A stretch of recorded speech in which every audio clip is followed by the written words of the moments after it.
It's okay, you know. It's a normal state of things. Yeah, I didn't know what normal was. Yeah. My normal was different than everyone else's. I like it this way a lot better. That's all for this edition of Dateline. We'll see you again Sunday at 9, 8 Central. And of course, I'll see you each weeknight for NBC Nightly News. I'm Lester Holt. For all of us at NBC News, good night.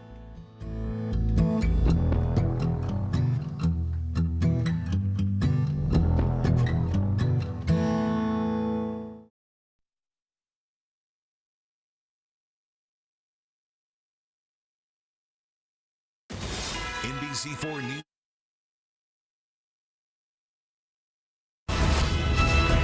Fire and smoke shooting into the sky in Philadelphia after another deadly plane crash. This one, a medical transport jet headed to Tijuana. At least 6 feared dead, including a young girl from Mexico who was there for life-saving medical treatment. And another 6 on the ground were injured, but they are expected to survive.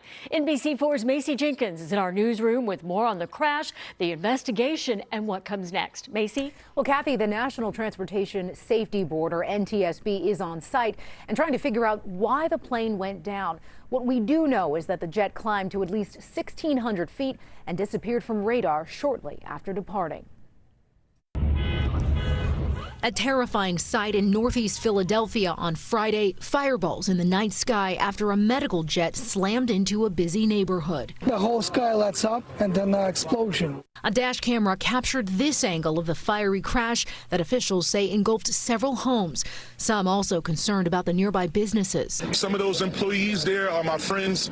These are my family around this area, so I'm just so concerned about everybody's safety. According to investigators, the plane left northeast Philadelphia Airport Friday evening, headed for Springfield, Missouri. It crashed around 6:30 p.m. shortly after takeoff. The plane's operator, Jet Rescue Air Ambulance, said in a statement, "We cannot confirm any survivors. It's still unclear whether anyone on the ground was killed." The 6 people on board, all from Mexico, included the pilot, a co-pilot, a physician, a paramedic, a pediatric patient, and their escort. The child had just received medical treatment in Philadelphia for a life-threatening condition and was on the way home.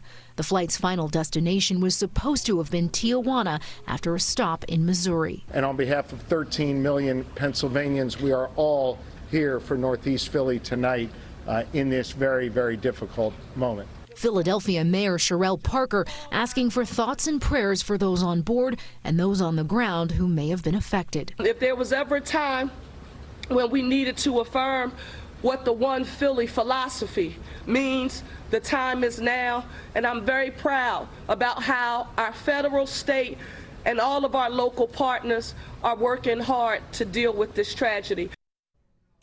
Jet Rescue is based in Mexico and has operations both there and in the U.S. Tonight's crash marks the second fatal incident in 15 months for the company.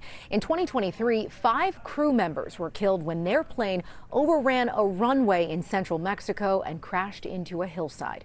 Reporting live in the newsroom tonight, Macy Jenkins, NBC4 News. Macy, thank you. We turn now to that deadly midair collision at Reagan National Airport in Washington, D.C. The NTSB confident they will gather data from the black boxes recovered in the Potomac. This as questions mount over air traffic control staffing.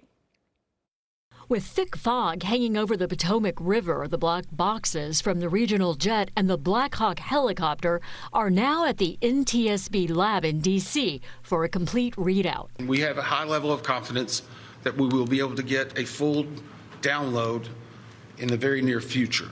On the river, divers spent the day working to recover more victims' remains. The D.C. fire chief says as of this morning, 41 people had been recovered, 28 of them positively identified, with victims still in the water. A salvage team will soon work to raise the fuselage. For us to recover the rest of the remains that we are going to need to get the fuselage out of the water. On any given day, some 100 helicopters fly in and around Reagan Airport airspace, many of them military flights. And that puts stress on air traffic controllers who have been dealing with a shortage for years. On Wednesday, just a single controller was handling both helicopter and plane traffic after a supervisor allowed one controller to leave early. NBC's Lester Holt spoke to the president of the National Air Traffic Control